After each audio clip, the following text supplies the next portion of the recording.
কিন্তু জন্মগ্রহণ করেন নাই। আদম আলাইহিস সালাম জন্মগ্রহণ করেন নাই।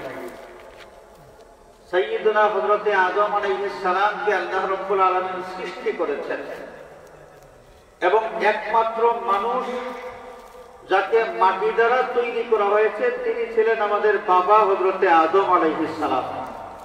মানুষ জাতির মধ্যে মাটির তৈরি দ্বিতীয় কোনো মানুষ নাই, একমাত্র একজন হযরতে আদম। এটা আমাদের মনে রাখা দরকার। এরপরে কিছু কিছু মানুষের জন্মগ্রহণ আদম সন্তানদের মধ্যে, যাদের জন্মগ্রহণের ঘটনার মধ্যে, যাদের জন্মের কাহিনীর মধ্যে আল্লাহ রাব্বুল আলামিন তার কুদরতের নিদর্শন রেখে দিয়েছেন। যেমন সাইয়্যিদুনা হযরতে ঈসা রূহুল্লাহ আলাইহিস সালাম। হযরতে ঈসা আলাইহিস সালাতু ওয়াস সালাম জন্মগ্রহণ করেছেন, কিন্তু তার জন্মগ্রহণটা এমন ছিল দুনিয়ার সাধারণ নিয়মের মধ্যে তার জন্ম হয় নাই। সাধারণ নিয়ম হলো কোন মহিলা কোন পুরুষের সংস্পর্শ লাভ করার পরে নারী পুরুষের সম্মিলিত প্রচেষ্টায় একজন মহিলা প্রেগন্যান্ট হন এবং সেই মহিলার গর্ভ থেকে সন্তান জন্মগ্রহণ করে থাকে। কিন্তু সাইয়্যিদুনা ঈসা রূহুল্লাহ আলাইহিস সালাম তার আম্মা জানের গর্ভ থেকে পৃথিবীতে আগমন করেছেন সাধারণ নিয়মের বাহিরে। হযরতে মরিয়ম আলাইহিস সালাম তিনি পুরুষের সংস্পর্শে কোনোদিন যান নাই, তার কোনো স্বামী ছিলেন না, কোন পুরুষের সাথে অবৈধভাবে তার কোনো সম্পর্কও ছিল না। সেই মরিয়ম যখন গর্ভবতী হলেন, এক সন্তান পৃথিবীতে আসলেন, ভূমিষ্ঠ হলেন, জন্মগ্রহণ করলেন সাইয়্যিদুনা হযরতে ঈসা রূহুল্লাহ আলাইহিস সালাম। ঈসা আলাইহিস সালামের এই জন্মের কাহিনীর মাধ্যমে আল্লাহ রাব্বুল আলামিন তামাম বিশ্ব জাহানের সামনে একটা বিষয় তুলে ধরেছেন যে দুনিয়ার মানুষ, তোমরা জানো একজন মহিলা একা একা সে সন্তানের মা হইতে পারে না, অবশ্যই কোনো পুরুষের সংস্পর্শে তাকে যাইতে হয়। কিন্তু আমি আল্লাহ চাইলে তোমাদের দুনিয়ার নিয়মের বাহিরে অনেক কিছুই আমি ঘটাইতে পারি। আল্লাহ পাক তার কুদরতের নিদর্শন হিসেবে সাইয়্যিদুনা হযরতে ঈসা আলাইহিস সালামকে পৃথিবীতে দিয়েছেন। ঈসা আলাইহিস সালাম জন্মগ্রহণ করেছেন, তার জন্মের কাহিনী কত বিস্তারিতভাবে কোরআনে কারীমের মধ্যে উল্লেখ আছে। ফাআজাআহাল মাখাদু ইলা জিজইন নাখলা, সাইয়্যিদাতুনা হযরতে মারইয়াম আলাইহিস সালাম তার প্রসব ব্যথা দেখা দিল। তিনি দূরবর্তী সেই খেজুর বাগানে একাকী একটা স্থানে চলে গেলেন। ওইখানে তার পেট থেকে জন্মগ্রহণ করেন হযরতে ঈসা আলাইহিস সালাম। সেই ঈসা আলাইহিস সালাম নবজাতক সন্তানকে কোলে নিয়ে হযরতে মরিয়ম আলাইহিস সালাম যখন তার বস্তিতে আসলেন, বস্তিতে আসার পরে সমাজের লোকজন সাধারণ নিয়ম অনুসারে যারা জানে যে কোনো মহিলা তার বিয়ে শাদী না হইলে সে সন্তানের মা হইতে পারে না, অথবা কোনো পুরুষের সাথে অবৈধ সম্পর্ক স্থাপন না করলে সে সন্তানের মা হইতে পারে না। তো মরিয়মের তো কোনো বিয়ে শাদী হয় নাই।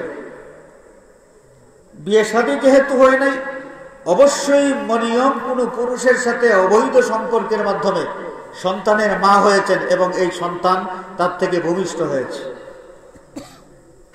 কওমের মানুষ মরিয়ম আলাইহিস সালামকে অনেক কথা বলল, এমনকি বলতে বলতে এই কথাটাও বলল, মা কানা আবুকি ইমরাআ সাউইন ওয়া মা কানাত উম্মুকি বাগিয়া। মরিয়ম, তোমার বাবা একজন ভালো মানুষ ছিলেন, তিনি তো খারাপ লোক ছিলেন না, এবং তোমার মা তিনিও তো একজন বিদুষী মহিলা ছিলেন, তার চরিত্র খুব ভালো ছিল, নেককার মহিলা ছিলেন। তো মাও ভালো, বাবাও ভালো, সেই ভালো মা বাবার ঘরে কেমন সন্তান তুমি এই পৃথিবীতে আসলে, যেই সন্তান অবৈধ কাজের সাথে তুমি সম্পৃক্ত হয়ে গিয়েছ এবং অবৈধ সম্পর্কের মাধ্যমে একটা সন্তান তুমি ভূমিষ্ঠ করেছ। হযরতে মরিয়ম আলাইহিস সালাম কি বলবেন? আল্লাহ রাব্বুল আলামিন শিখিয়ে দিয়েছেন, মরিয়ম, কোনো মানুষের কোনো কথার জবাব দেওয়ার জন্য তোমাকে কোনো কথা বলতে হবে না। তোমার কোলের শিশুর দিকে তুমি ইশারা করবে এবং এখান থেকেই মানুষের সমস্ত সমালোচনার জবাবের ব্যবস্থা হয়ে যাবে। যখন লোকজন মরিয়মের কোলে নবজাতক সন্তানকে দেখার পরে উল্টা পাল্টা নানান কথা বলতে শুরু করলো, তখন মরিয়ম আলাইহিস সালামের কোলের নবজাতক সন্তান হযরতে ঈসা আলাইহিস সালাম নিন্দুকদের এই কথাগুলোর জবাব দিতে শুরু করলেন। নবজাতক সন্তান স্পষ্ট সুন্দর ভাষায় তিনি বক্তব্য দেওয়া শুরু করলেন। قال إني عبد الله آتاني الكتاب وجعلني نبيا وجعلني مباركا أينما كنت وأوصاني بالصلاة والزكاة ما دمت حيا وبرا بوالدتي। হযরতে ঈসা আলাইহিস সালাম নবজাতক সন্তান, দুনিয়ার কোন নবজাতক কথা বলতে পারে না। এই জন্মগ্রহণ করেছে কয়েক ঘন্টা আগে। এমন কোন সন্তান কথা বলতে পারে না, কিন্তু মরিয়ম আলাইহিস সালামের নবজাতক সন্তানের জবান থেকে এত সুন্দর বক্তব্য উচ্চারিত হয়েছে। তিনি বললেন, ইন্নী আব্দুল্লাহ, পরে সমাজের মানুষ, আমি হচ্ছে আল্লাহর বান্দা। আতানিয়াল কিতাবা ওয়া জাআলানি নাবিয়্যা, আল্লাহ রাব্বুল আলামিন আমাকে একটা কিতাব দান করেছেন, অর্থাৎ একখানা আসমানি গ্রন্থ আমার জন্য বরাদ্দ করে রেখেছেন। সুবহানাল্লাহ। ওয়া জাআলানি নাবিয়্যা, এবং আমাকে আল্লাহ রাব্বুল আলামিন নবী বানিয়েছেন। ওয়াজআলানি মুবারাকান আইনামা কুনতু, আমি যেখানেই ছিলাম বরকতপূর্ণ ছিলাম, পাক পবিত্র ছিলাম। তাহলে আমার মায়ের গর্ভে ছিলাম, আমি পাক পবিত্র অবস্থায় ছিলাম। কোনো নাপাকি, কোনো কদর্যতা, কোনো অশ্লীলতা আমার মায়ের সাথে সম্পৃক্ত হয় নাই। আমি হারামজাদা নই, আমি মুবারক সন্তান। ওয়াউসানি বিসসালাতি ওয়াজ যাকাতি মা দুমতু হাইয়া, আমার আল্লাহ আমাকে ওসিয়ত করেছেন যতদিন পর্যন্ত জিন্দা থাকবো আমি যেন নামাজ আদায় করি এবং যাকাত দেই। ও বাররাম বিওয়ালিদাতি, এবং আমার মায়ের সাথে যেন আমি সদ্ব্যবহার করি, ভালো ব্যবহার করি। আমার আল্লাহ আমাকে এই ওসিয়ত করেছেন, হুকুম দিয়েছেন। সুবহানাল্লাহ। হাজরিনে কেরাম, সাইয়্যিদুনা হযরতে ঈসা আলাইহিস সালাতু ওয়াস সালামের জন্মের কাহিনী আল্লাহ রাব্বুল আলামিন কোরআনে কারীমের মধ্যে বিস্তারিত আলোচনা করেছেন। হিকমতটা কি? ঈসা আলাইহিস সালামের জন্মগ্রহণের মধ্যে আল্লাহ রাব্বুল আলামিনের কুদরতের নিদর্শন বিদ্যমান। সুবহানাল্লাহ। হাজিরিনে কেরাম, এবারে আসেন আমাদের নবী করিম সাল্লাল্লাহু আলাইহি ওয়াসাল্লামের জন্মগ্রহণ। ইতিহাস যদি আমরা চর্চা করি, হাদিস শরীফ যদি চর্চা করি, আমাদের নবী করিম সাল্লাল্লাহু আলাইহি ওয়াসাল্লামের জন্ম বৃত্তান্ত যত অথেন্টিক গ্রন্থগুলোর মধ্যে আলোচনা হয়েছে, আমরা যদি এগুলো গ্রন্থগুলো স্টাডি করি, তাহলে আমাদের সামনে এই বিষয়টা স্পষ্ট হয়ে যায় যে আমাদের নবী করিম সাল্লাল্লাহু আলাইহি ওয়াসাল্লামের জন্মগ্রহণের এই ঘটনার মধ্যেও আল্লাহ রাব্বুল আলামিনের কুদরতের নিদর্শন বিদ্যমান আছে। হাজরিন, নবী করিম সাল্লাল্লাহু আলাইহি ওয়াসাল্লাম হযরতে আব্দুল্লাহ রাদিয়াল্লাহু তাআলা আনহু, যার কপাল মোবারকে নূরে মুহাম্মদী আমানত করা ছিলেন, সেই আব্দুল্লাহ রাদিয়াল্লাহু তাআলা আনহুর কপাল মোবারক থেকে নূরে মুহাম্মদী সাল্লাল্লাহু আলাইহি ওয়াসাল্লাম আমেনার মধ্যে স্থানান্তরিত হওয়ার পরে আমেনার উদরের মধ্যে আমাদের নবী ছিলেন মোট 9 মাস। কতদিন? 9 মাস। এটা হচ্ছে মশহুর রিওয়ায়াত। আমাদের দুনিয়ার সাধারণ নিয়ম হলো, কোন মহিলা যদি সন্তান সম্ভবা হয়ে থাকেন, গর্ভবতী হয়ে থাকেন, তাহলে কিছুদিনের মধ্যেই এই মহিলার স্বাস্থ্যের একটা পরিবর্তন ঘটে যায়। তার চলাফেরার মধ্যে একটা ব্যতিক্রম একটা অবস্থা তৈরি হয়ে যায়। কিন্তু আমাদের নবীজির আম্মা জান হযরতে আমিনা রাদিয়াল্লাহু আনহা তার আদরের সন্তানকে উদরে নেওয়ার পরে স্বাস্থ্যের কোনো পরিবর্তন হয় নাই, চলাফেরার মধ্যেও কোনো পরিবর্তন হয় নাই। তিনি নিজেও বুঝতে পারেন নাই যে তিনি সন্তান সম্ভবা হয়ে গেছেন। হাজরিন, হযরতে আমিনা রাদিয়াল্লাহু তাআলা আনহার মধ্যে আমাদের নবীজি অবস্থান করতেছেন 6 মাস হলো যখন, তখন আমিনা একটা স্বপ্ন দেখলেন। وَأُوتِيَتْ أُمُّهُ فِي الْمَنَامِ فَقِيلَ لَهَا إِنَّكِ قَدْ حَمَلْتِ بِسَيِّدِ الْعَالَمِينَ وَخَيْرِ الْبَرِيَّةِ فَسَمِّيهِ إِذَا وَضَعْتِهِ مُحَمَّدًا। সুবহানাল্লাহ।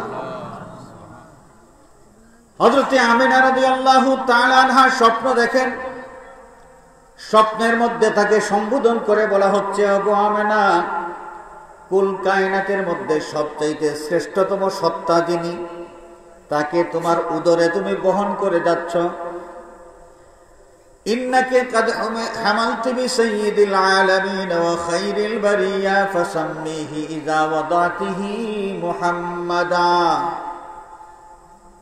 ওরে আমিনা, যখন তাকে ভূমিষ্ঠ করবে, যখন তিনি জন্মগ্রহণ করবেন, তখন তোমার এই কলিজার টুকরা সন্তানের নাম রাখবে তুমি মুহাম্মদ সাল্লাল্লাহু আলাইহি ওয়াসাল্লাম। হযরতে আমিনা যখন স্বপ্ন দেখেন, স্বপ্ন দেখার পরে তিনি বুঝতে পারলেন যে তিনি সন্তান সম্ভবা, তার উদরের মধ্যে একজন সন্তান আছেন। হাজিরিন, এখানে আল্লাহ পাকের কুদরতের একটা নিদর্শন বিদ্যমান যে দুনিয়ার মানুষ তোমরা দেখো, কোন মহিলা সন্তান সম্ভবা হলে তার স্বাস্থ্যের পরিবর্তন হয়, চলাফেরা ভারী হয়ে যায়। কিন্তু আমার বন্ধু রাহমাতুল লিল আলামিন তার মায়ের উদরে যখন ছিলেন, তার মায়ের স্বাস্থ্যের কোনো পরিবর্তন হয় নাই, চলাফেরার মধ্যেও কোনো পরিবর্তন আসে নাই। হাজরিনে কেরাম, আমাদের নবী করিম সাল্লাল্লাহু আলাইহি ওয়াসাল্লামের ওয়ালাদত শরীফের সময়, নবীজির ওয়ালাদত শরীফের সময় সাইয়্যিদাতুনা হযরতে আমিনা রাদিয়াল্লাহু তাআলা আনহার ঘরের ছাদের উপর এক ঝাঁক তারকা দেখতে পেলেন। কে দেখলেন? নবীর একজন সাহাবী ছিলেন হযরতে ওসমান। হযরতে ওসমান রাদিয়াল্লাহু তাআলা আনহুর আম্মা জান, তিনি যখন সংবাদ লাভ করলেন যে আমিনার ঘরে একজন ফুটফুটে সন্তান জন্মগ্রহণ করেছেন, সুবহে সাদিকের সময় তিনি দৌড়াইয়া আমিনার ঘরের দিকে গেলেন। আমিনার ঘরে যাওয়ার আগে তিনি দেখলেন আমিনার ঘরের ছাদের উপর এক ঝাঁক তারকা ঝুলে আছে, যেন ছাদের উপর পড়ে যাবে এই অবস্থা। তিনি কিছুই বুঝতে পারলেন না, দৌড়াইয়া গিয়া আমিনার ঘরে প্রবেশ করলেন।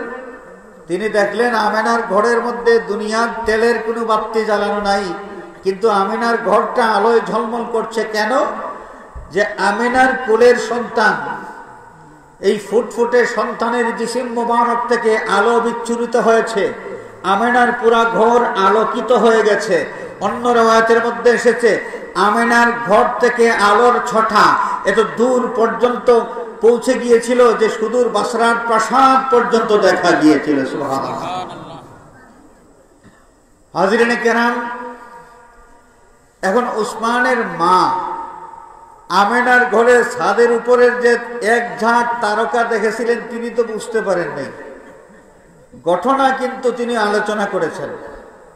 সবাই জানতে পেরেছেন যে আমিনার আদরের সন্তান জন্মগ্রহণ করার সময় আমিনার ঘরের ছাদের সোজা উপরে এক ঝাঁক তারকা ছিল। কি ছিল এটা, এই রহস্য কেউ কোনোদিন উদ্ঘাটন করতে পারেন নাই। আমাদের নবীজি যখন নবুয়তির দায়িত্ব পালন করতে শুরু করলেন, নবীর সাহাবী হযরতে ওসমান রাদিয়াল্লাহু তাআলা আনহু তার আম্মাজানের মুখ থেকে শোনা সেই ঘটনা, নবীর জন্মকালীন এই ঘটনাটা আল্লাহর নবীর খেদমতে পেশ করলেন এবং এর রহস্য জানতে চাইলেন যে ইয়া রাসূলুল্লাহ, আপনার বেলাদত শরীফের সময় আমার আম্মাজান যে তারকা দেখেছিলেন আমেনার ঘরের উপর, এই তারকা কি ছিল? এক ঝাঁক, এক দল তারকা। নবী করিম সাল্লাল্লাহু আলাইহি ওয়াসাল্লাম জবাব দিলেন যে ওসমান, আমার জন্মকালীন সময়ে আমার আম্মাজানের ঘরের ছাদের উপর যে এক ঝাঁক তারকা তোমার আম্মা দেখেছিলেন, এটা আসলে আসমানের কোনো তারা ছিল না, এরা ছিল ফেরেশতার দল। এই ফেরেশতারা এখানে কেন এসেছিল? যে আল্লাহ রাব্বুল আলামিন এই ফেরেশতাদেরকে হুকুম দিয়েছিলেন যে আমার বন্ধু রহমাতুল লিল আলামিন পৃথিবীতে আগমন করতেছেন, ওরে ফেরেশতারা তোমরা যাও, সালাত আর সালামের মাধ্যমে আমার বন্ধুকে তোমরা পৃথিবীতে সম্ভাষণ জানাও, রিসিভ করতে যাও। সুবহানাল্লাহ। আমার আম্মাজান হযরতে আমেনার ঘরের ছাদের উপর এই ফেরেশতার দল, তারা সালাত আর সালামের মিছিল নিয়া ওইখানে এসে সমবেত হইয়া সালাত আর সালামের মাধ্যমে আমাকে এই পৃথিবীতে স্বাগত জানিয়েছিলেন। সুবহানাল্লাহ। এখন একটা কথা, এই কথাটা হলো যে কে জন্মগ্রহণ করার সময় কি ঘটনা ঘটেছিল এটা তিনি কিভাবে জানবেন আর কিভাবে বুঝবেন? আমাদের নবীর জন্মের সময় আমেনার ঘরের ছাদের উপর কি ঘটেছিল নবী কিভাবে বুঝলেন এটা? হাজিরিন, আমাদের নবী তিনি পৃথিবীতে নবী হিসেবেই জন্মগ্রহণ করেছেন। যখন জন্মগ্রহণ করেন তখনও তিনি নবী ছিলেন। আমাদের নবী কবে থেকে নবী? প্রশ্ন করা হয়েছিল, ইয়া রাসূলুল্লাহ মাতা কুনতা নবিয়্যান, নবীজি আপনি কখন থেকে নবী ছিলেন? আমার নবী জবাব দিয়েছিলেন, কুনতু নবিয়্যান ওয়াল আদামু বাইনাল মাই ওয়াত তিন। আদম যখন মাটি এবং পানিতে গড়াগড়ি খাচ্ছেন, আদমের কায়া যখন সৃষ্টি করা হয় নাই, তখনও আমি নবী ছিলাম। সুবহানাল্লাহ। তাহলে সেই নবী আসতেছেন, পরিবর্তন শুধু আকারের মধ্যে। পৃথিবীতে আগমন করার আগে ছিলেন নূর নবী মুহাম্মদ, নূর নবী মুহাম্মদ সাল্লাল্লাহু আলাইহি ওয়াসাল্লাম। আর আমেনার গর্ভে সেই নূর মোবারক আমেনার মধ্যে স্থানান্তরিত হওয়ার পরে যখন জাসদে মুহাম্মদী সাল্লাল্লাহু আলাইহি ওয়াসাল্লাম আমেনার গর্ভের মধ্যে তৈরি করা হলো, তখন জাতে মুহাম্মদী, নূরে মুহাম্মদী, নূর নবী মুহাম্মদ সাল্লাল্লাহু আলাইহি ওয়াসাল্লামকে এই কায়ার মধ্যে, এই জিসমে আতহারের মধ্যে ঢুকাইয়া কাভারিং করে আল্লাহ রাব্বুল আলামিন পৃথিবীতে পাঠালেন। আল্লাহর নবীর ইতিহাস দুই ভাগে বিভক্ত, একটা হচ্ছে খিলকতে মুহাম্মদী আর একটা হচ্ছে ওয়ালাদতে মুহাম্মদী। একটা হচ্ছে মুহাম্মদের সৃষ্টি, আরেকটা হচ্ছে মুহাম্মদের জন্মগ্রহণ। মুহাম্মদের সৃষ্টির ইতিহাস শুরু হয়েছিল কখন থেকে? যখন আদম ছিলেন না, আসমান ছিল না, জমিন ছিল না, চন্দ্র ছিল না, সূর্য ছিল না, বেহেশত ছিল না, দুজক ছিল না, পাহাড় ছিল না, পর্বত ছিল না, আল্লাহর জাত ছাড়া যখন কিছুই নাই, তখন সর্বপ্রথম সৃষ্টি নূরে মুহাম্মদী সাল্লাল্লাহু আলাইহি ওয়াসাল্লাম। এটা হচ্ছে খিলকতে মুহাম্মদের ইতিহাস। নূরে মুহাম্মদী প্রথম সৃষ্টি। সেই নূর মোবারককে সৃষ্টি করার পরে আল্লাহ পাক রাখলেন কোন জায়গায়? তখন তো আর কিছুই নাই, আল্লাহর জাত ছাড়া আর কিছুই নাই।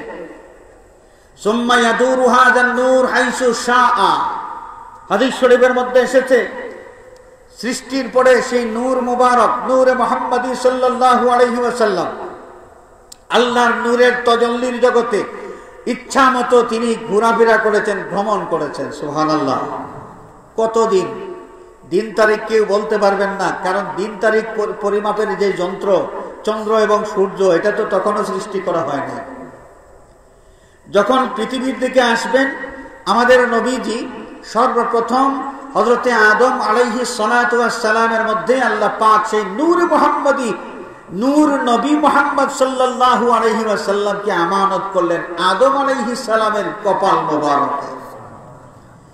আদম আলাইহিস সালাম থেকে আদম আলাইহিস সালামের সাহেবজাদা হযরতে শীস, শীস থেকে তার সন্তান, তার সন্তান, তার সন্তান, এই করে আস্তে আস্তে সাইয়্যিদুনা নূহ আলাইহিস সালাম, নূহ আলাইহিস সালাম থেকে তার সন্তান হযরতে সাম, হযরতে সাম থেকে তার সন্তান, তার সন্তান, এইভাবে আস্তে আস্তে সাইয়্যিদুনা ইব্রাহিম খলিলুল্লাহ আলাইহিস সালাম।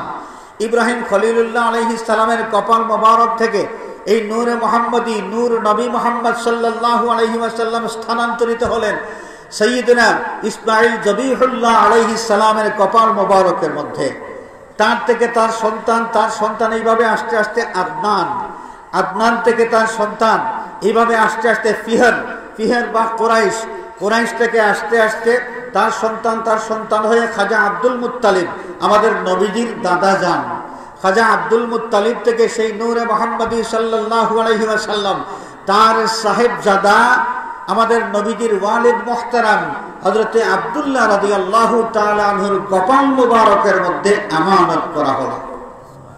হযরতে আব্দুল্লাহ রাদিয়াল্লাহু তাআলা আনহু সৌভাগ্যবান সর্বশেষ পুরুষ ছিলেন যার কপালের মধ্যে নূরে মুহাম্মদী সাল্লাল্লাহু আলাইহি ওয়াসাল্লাম আমানত করা হয়েছিল।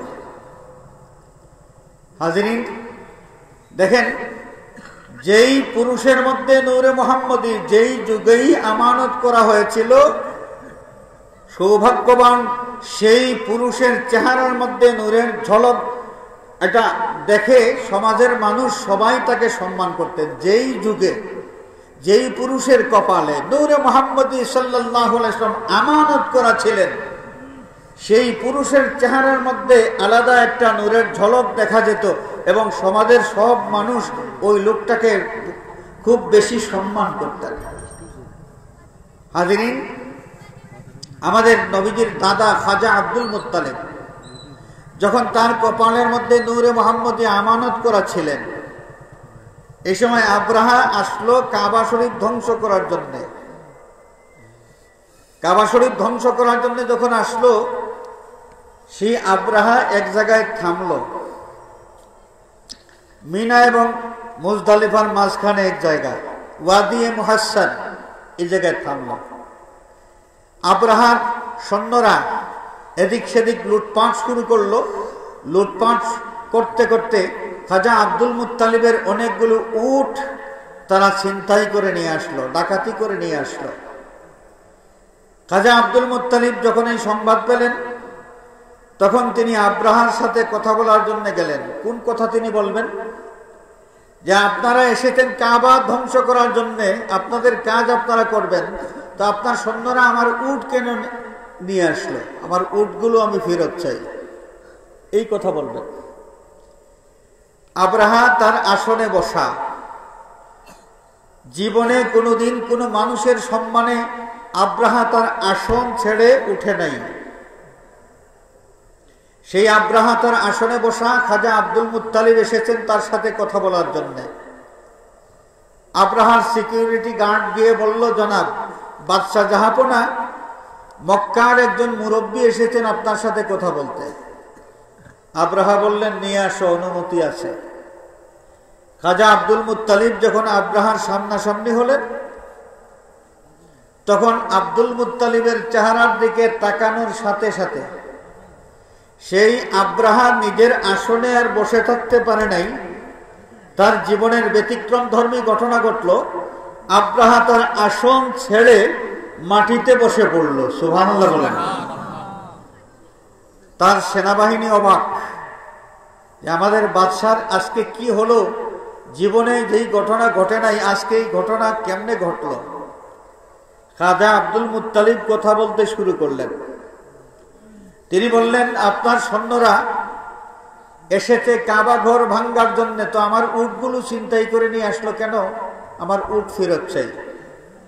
আব্রাহা বলল যে মুরব্বী, আপনাকে মনে করেছিলাম আপনি অনেক বুদ্ধিমান হবেন, এখন আপনার বুদ্ধির তো কোনো প্রমাণ আমি পাইতেছি না। আমি মনে করেছি যে কাবা ভাঙতে এসেছি, এই প্রসঙ্গে আপনি কোনো কথা আমার সাথে বলবেন। আপনি তো এই ধরনের কোনো কথাই বললেন না, আপনার উটের কথাই বলে যাচ্ছেন। আব্রাহা এই কথা যখন বলল, খাজা আব্দুল মুত্তালিব জবাব দিলেন, কাবার একজন মালিক আছেন, কাবার মালিক আল্লাহ। তো মালিক তার ঘর তিনি রক্ষা করবেন, আমি এই নিয়ে কথা বলে কি লাভ? যেই ঘর ভাঙ্গার জন্য আপনি এসেছেন সেই ঘরের মালিক আছেন একজন, মালিক জানেন তিনি তার ঘর কিভাবে রক্ষা করবেন। উটগুলো তো আমি দেখাশোনা করি, আমার মালিকানায় ছিল, তো আমার উট আপনার সৈন্য চিন্তাই করে নিয়ে এসেছে, এই ব্যাপারে আমি আপনার সাথে কথা বলতে এসেছি। খাজা আব্দুল মুত্তালিব কথা বলে চলে গেলেন। সৈন্যরা জিজ্ঞেস করলেন, বাদশাহ জাহাপনা, আজকে কি হইল বুঝলাম না, জীবনে কোনোদিন কোনো মানুষের সম্মানে আপনি আপনার আসন ছেড়ে নিচে নামেন নাই, আজকে এমন কি ঘটলো যে মক্কার ওই মুরব্বীকে দেখার পরে আপনি আসন ছেড়ে মাটিতে বসে গেলেন? আব্রাহা তখন জবাব দিল, আমার সৈন্যরা, মক্কার যেই মুরব্বী আমার সামনে এসেছেন তার চেহারার দিকে তাকিয়েছি, চেহারার মধ্যে নূরের এমন একটা ঝলক আমি দেখতে পেলাম, ওই চেহারার দিকে তাকানোর পরে আমার আসনে আমি বসে থাকতে আমি লজ্জাবোধ করেছি। ওই লোকটাকে অন্য জায়গায় রেখে আমি আসনে বসে থাকব, এটা আমার বিবেক আমাকে বাধা দিয়েছে। আমার বিবেকের তাড়নায় আমি ওই আমার আসন ছেড়ে জমিনে বসে পড়েছি। সুবহানাল্লাহ। আমরা কি বুঝলাম? নূরে মুহাম্মদী সাল্লাল্লাহু আলাইহি ওয়াসাল্লাম যেই পুরুষের মধ্যে ছিলেন সেই পুরুষের চেহারার মধ্যে আলাদা একটা উজ্জ্বল আভা দেখা যাইত, এবং যুগের মানুষ তার চেহারার দিকে তাকাইয়ে তাকে অন্যভাবে সম্মান করতেন। খাজা আব্দুল মুত্তালিব থেকে ওই নূরে মুহাম্মদী হযরতে আব্দুল্লাহ রাদিয়াল্লাহু তাআলা আনহুর চেহারা মুবারকের মধ্যে স্থানান্তরিত হলেন। হাজিরিন, আখিরি জামানার নবী পৃথিবীতে আগমন করবেন, বেশি দেরি হবে না, এই ধরনের কথাবার্তা আলোচনা ধর্ম যাজকদের মাধ্যমে সমাজের সব মানুষ যখন শুনতে পাইলেন, তখন মক্কার কিছু শৌখিন মানুষ ছিলেন যাদের জানা ছিল যে আখিরি জামানার নবী যিনি হবেন তার বাবার নাম হবে আব্দুল্লাহ, তার বাড়ি হবে মক্কায়। তখন ওই মক্কার কুরাইশ বংশের এই শৌখিন লোকেরা মনস্থ করে রাখলেন, আমার ছেলে সন্তান যদি জন্মগ্রহণ করে তার নাম রাখবো আব্দুল্লাহ। বলা তো যায় না আখেরি জামানার নবীর বাপ যে আব্দুল্লাহ হবেন, হয়তো আমার ছেলে আব্দুল্লাহ নবীর বাপ হইতে পারে। আমার ছেলে যদি নবীর বাপ হয় তাহলে নবীর দাদা হওয়ার সেই সম্মানটুকু আমি লাভ করতে পারবো। নবীর দাদা হওয়ার সেই বাসনায় কুরাইশ বংশের পুরুষরা ছেলে সন্তান জন্মগ্রহণ করলেই নাম রাখতেন আব্দুল্লাহ। এই প্রবণতা শুরু হয়ে গেল। কিতাবের মধ্যে পাওয়া যায়, আমাদের নবীজির ওয়ালিদ মুহতারাম হযরতে আব্দুল্লাহ রাদিয়াল্লাহু তাআলা আনহু যখন জন্মগ্রহণ করেন, তখন সমসাময়িক 40 জন আব্দুল্লাহ মক্কায় কুরাইশ বংশে ছিলেন। একই নামে 40 জন আব্দুল্লাহ সমসাময়িক, 1 মাস 2 মাস বয়সের বেশ কম, 3 মাস বয়সের বেশ কম, সমবয়সী 40 জন আব্দুল্লাহ। হাজিরিনে কেরাম, সময় আরো ঘনিয়ে এসেছে। আমাদের নবীজির ওয়ালিদ মুহতারাম আব্দুল্লাহ যুবক, তখনও বিয়ে শাদী হয় নাই, তার বয়স 25 বছর। এই সময় একজন মহিলা খুব সুন্দরী, খুব ধনী এবং খুব চরিত্রবান, সেই যুবতী মহিলা, তারও বিয়ে শাদী হয় নাই।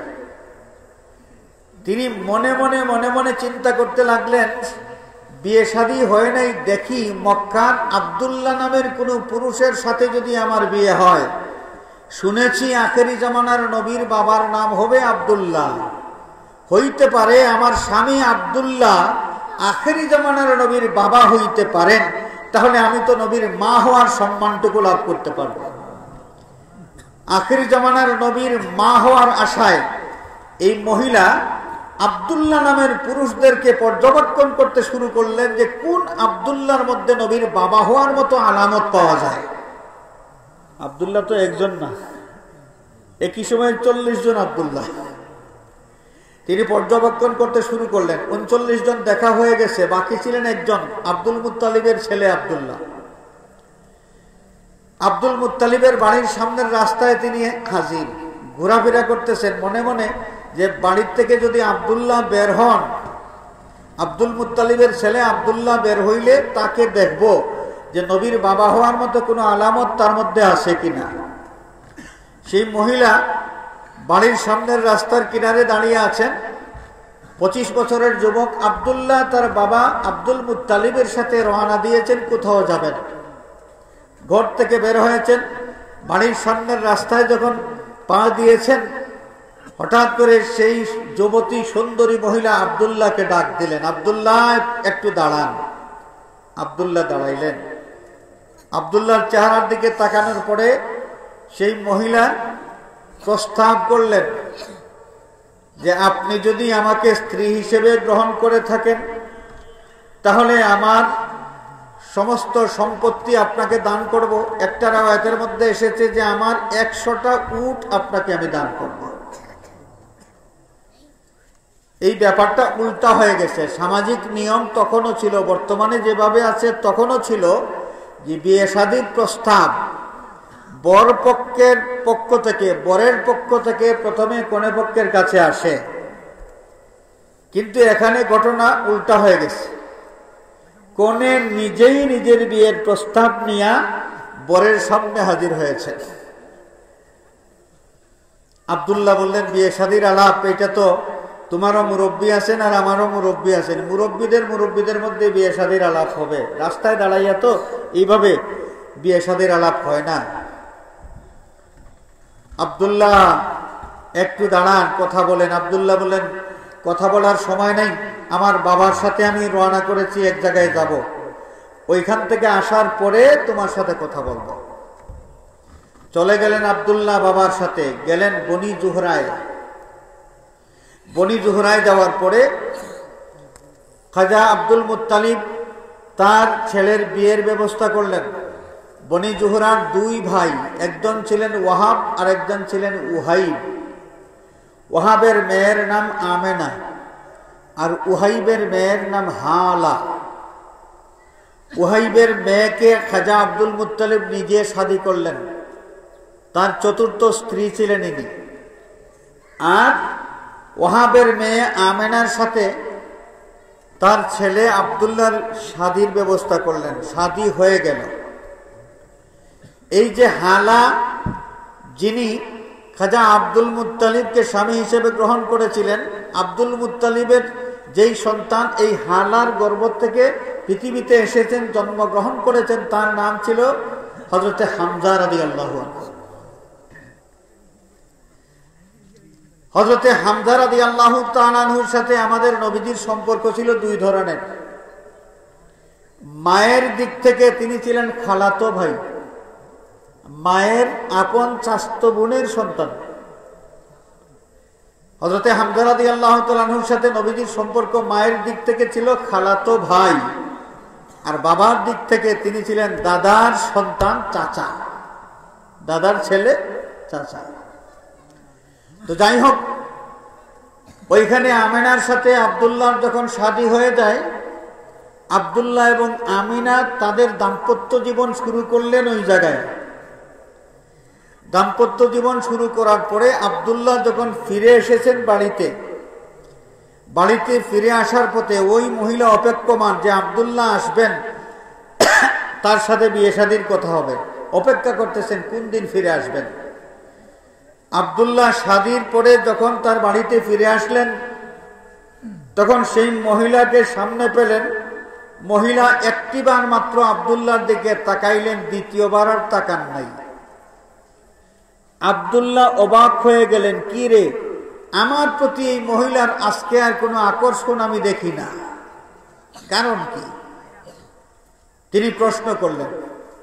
বিশ্ববিখ্যাত ইতিহাস গ্রন্থ আল বিদায়া ওয়ান নিহায়া, আবুল ফিদা ইমাদউদ্দিন ইসমাঈল ইবনে কাসির রাহমাতুল্লাহি আলাইহি, বিশ্ববিখ্যাত মুহাদ্দিস, মুফাসসির, ইতিহাসবিদ, তিনি যেই কিতাব লিখেছেন ওই কিতাবের মধ্যে বিস্তারিত সনদ সহ এই ঘটনাটার বর্ণনা আছে। আর সিরাতুল হালাবিয়ার মধ্যে আছে, সিরাতে ইবনে হিশামের মধ্যে আছে, আরো বিভিন্ন কিতাবের মধ্যে আছে। আব্দুল্লাহ ওই মহিলাটাকে প্রশ্ন করলেন, মা লাকে, লা তা'রাদি নাফসাকা আলাইয়া আল-ইয়াওম কামা কুনতা আলাস্তি বিল আমসি। ওরে মহিলা, তোমার কি হলো?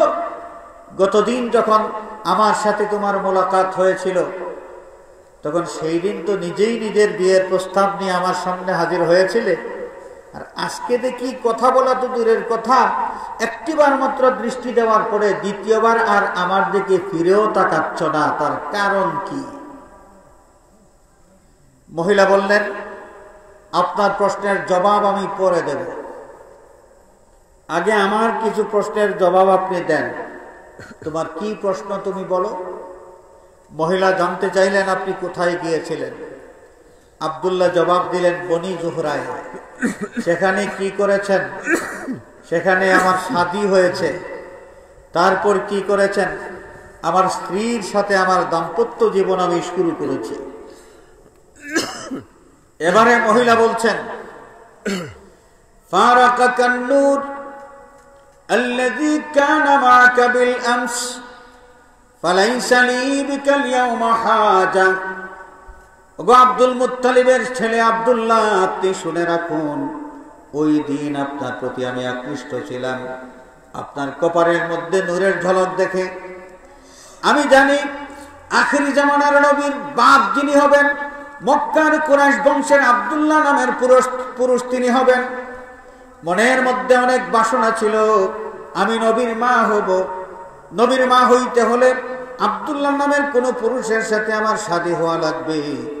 এই কারণে আব্দুল্লাহ নামের পুরুষদের যে কোনো একজনের সাথে বিবাহ বন্ধনে আবদ্ধ হইতে চেয়েছিলাম।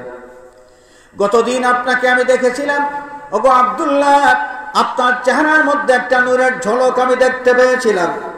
আমার বিশ্বাস ছিল আপনার চেহারার মধ্যে যে নূরের ঝলক দেখা যায়, এটা নূরে মুহাম্মদীর ঝলক। সুবহানাল্লাহ। আপনি হচ্ছেন সৌভাগ্যবান সেই আব্দুল্লাহ, যে আব্দুল্লাহ নবীর বাবা হবেন।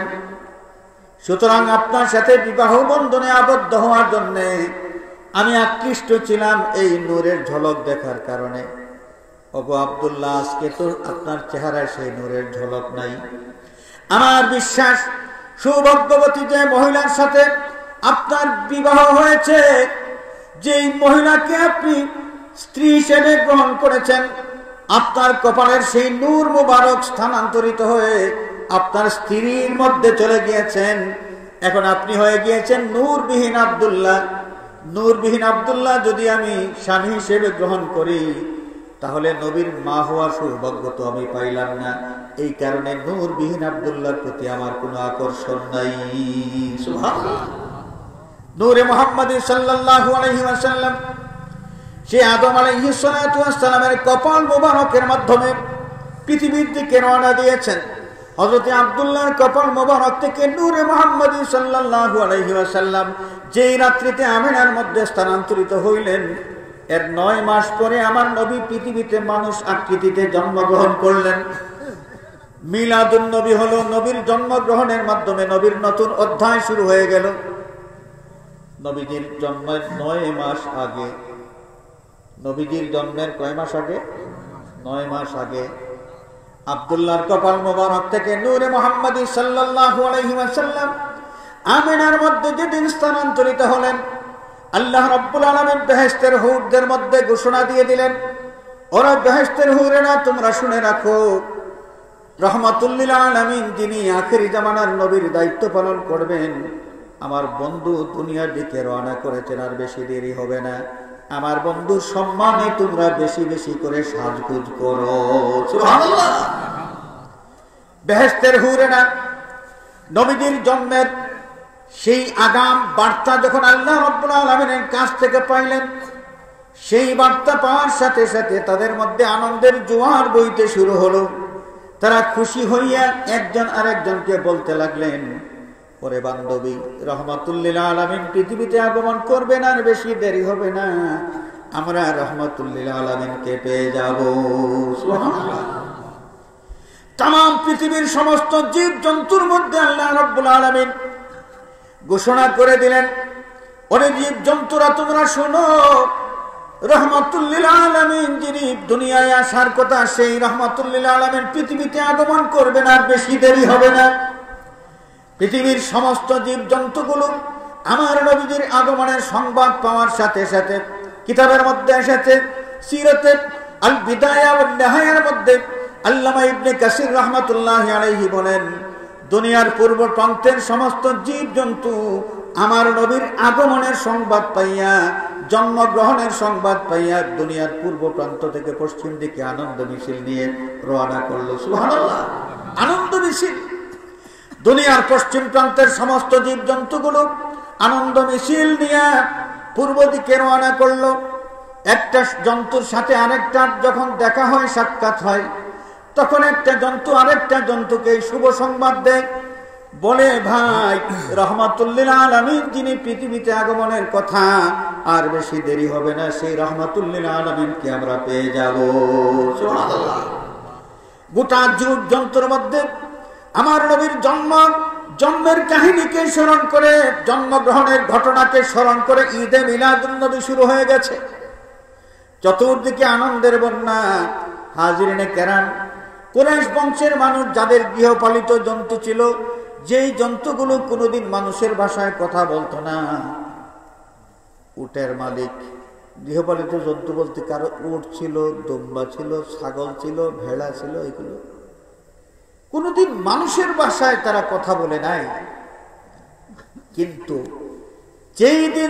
যেই সুবহে সাদিকের সময় আমার নবী পাক সাল্লাল্লাহু আলাইহি ওয়াসাল্লাম পৃথিবীতে আগমন করলেন, একটা riwayat-এর মধ্যে এসেছে, এই সুবহে সাদিকের সময়, এই সকালবেলা কুরাইশ বংশের মানুষগুলো ঘুম থেকে ওঠার পরে তারা অবাক হয়ে গেল। তারা তাদের গৃহপালিত জন্তুগুলোর জবান থেকে পরিষ্কার মানুষের ভাষায় তারা শুনতে পাইল। একটা জন্তু আর একটা জন্তুকে ডাক দিয়ে বলছে, ভাইরে, রহমাতুল্লিল আলামিনকে আমরা পেয়ে গেছি, কি খুশি। আরেকটা রিওয়ায়াতের মধ্যে এসেছে, নবীজির জন্মের 9 মাস আগে নূরে মুহাম্মদী আমিনার মধ্যে স্থানান্তরিত হওয়ার পরের যে ভোরবেলা, সকালবেলা, ওই সকালবেলায় কুরাইশ বংশের মানুষগুলো তাদের ওই জন্তুগুলোর মুখে মানুষের ভাষায় তারা কথা শুনতে পেল। ونطقت بحمله كل دابة لقريش بفصاح الألسن العربية। বিশ্ববিখ্যাত মুহাদ্দিস আল্লামা জারকানি রাহমাতুল্লাহি আলাইহি মাওয়াহিবুল লাদুনিয়া কিতাবের ব্যাখ্যার মধ্যে তিনি উল্লেখ করেন যে প্রত্যেকটা জন্তু পরিষ্কার স্পষ্ট মানুষের মতো ভাষায় তারা কথা বলতে শুরু করলো। তারা বলল, রহমাতুল্লিল আলামিনকে আমরা পেয়ে যাব, আর দেরি নাই। কি আনন্দ, কি আনন্দ! সুবহানাল্লাহ। হাজিরিনে কেরাম, আমার নবী রহমাতুল্লিল আলামিন পৃথিবীতে আগমন করতেছেন। আল্লাহ পাক যখন আগাম সংবাদ দিলেন, এই সংবাদ পাওয়ার সাথে সাথে বেহেশতের হুরদের মধ্যে ঈদে মিলাদুন নবী শুরু হয়ে গেছে। সুবহানাল্লাহ। তামাম বিশ্ব জাহানের জীবজন্তুগুলোর মধ্যে ঈদে মিলাদুন নবী শুরু হয়ে গেছে। গাছ বৃক্ষের মধ্যে ঈদে মিলাদুন নবী শুরু হয়ে গেছে। কেমনে? দীর্ঘদিন বৃষ্টি না হওয়ার কারণে মক্কার একটা গাছের মধ্যে কোনো পাতা পর্যন্ত ছিল না। ফল ফুল থাকা তো দূরের কথা, একটা পাতা পর্যন্ত ছিল না। গাছের কাণ্ডগুলো দাঁড়িয়ে ছিল। আমার নবী পাক সাল্লাল্লাহু আলাইহি ওয়াসাল্লাম যখন পৃথিবীর দিকে রওনা করলেন, আমিনার মধ্যে যখন আসন করলেন, সেই থেকে একটা পরিবর্তন শুরু হয়ে গেল। মক্কার মানুষ তারা দেখলো প্রত্যেকটা গাছের মধ্যে পাতা ধরেছে, পাতায় ফলে ফুলে সুশোভিত হয়ে গেছে। মরুভূমি যেখানে বালি ছাড়ার কিছুই ছিল না, একটা ঘাসের পাতাও ছিল না, হঠাৎ করে দেখা যায় গোটা মরুভূমির মধ্যে কে যেন সবুজ গালিচা বিছায় রেখেছে। ঘাসে ঘাসে ঘাসে ঘাসে পুরা মরুভূমি সবুজে সবুজে সুশোভিত হয়ে গেছে। সুবহানাল্লাহ। সব কিছুর মধ্যে নবীর জন্মের ঘটনাকে স্মরণ করে আনন্দের জোয়ার বইতে শুরু করলো। আল্লাহর নবী পৃথিবীতে জন্মগ্রহণ করলেন। মিলাদুন নবী হলো, মিলাদুন নবীর সময় সবাই যখন খুশি বেজার হয়েছে, একজন, তার নাম হলো ইবলিস। তার নাম কি? ইবনে কাসির রহমাতুল্লাহ আলাইহি তার লেখা বিশ্ববিখ্যাত তাফসীর, তাফসীরুল কোরআনুল কারীম, যেটাকে তাফসীরে ইবনে কাসির বলা হয়। তাফসীরে ইবনে কাসিরের মধ্যে তিনি বিস্তারিত সনদ সহ উল্লেখ করেছেন, ইন্না ইবলিস লাআনাহুল্লাহ রান্না আরবা'a রান্নাতিন, ইবলিস মালাউন তার জীবনে 4 দিন চিৎকার করে কান্নাকাটি করেছিল। কয়দিন? 4 দিন। এই 4 দিনের মধ্যে একদিন ছিল মিলাদুন নবীর দিন। মিলাদুন নবীর খবর পাওয়ার সাথে সাথে ইবলিস মনের দুঃখে চিৎকার করে কান্নাকাটি করেছিল। সেই ঈদে মিলাদুন নবী পালন করতে পারে নাই। নবীর জন্মের কথা শুনে খুশি হইতে পারে না। মিলাদুন নবীর কথা শুনে ঈদে মিলাদুন নবী পালন করলো বেহেশতের হুর। মিলাদুন নবীর খবর পাইয়া ঈদে মিলাদুন নবী পালন করলো 7 আসমান 7 জমিনের ফেরেশতারা। তামাম বিশ্বের সমস্ত জীবজন্তু, গাছ বৃক্ষ, তরুলতা সবকিছু। ঈদে মিলাদুন নবী পালন করে নাই একজন, যার নাম ছিল ইবলিস। সে খুশি হয় নাই, বরং মনের দুঃখে কান্নাকাটি করেছিল।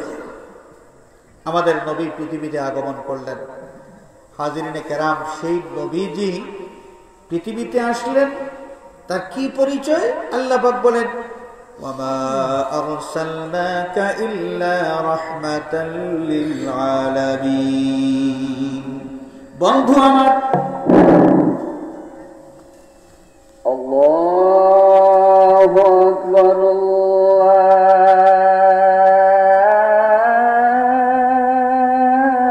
আল্লাহু আকবার,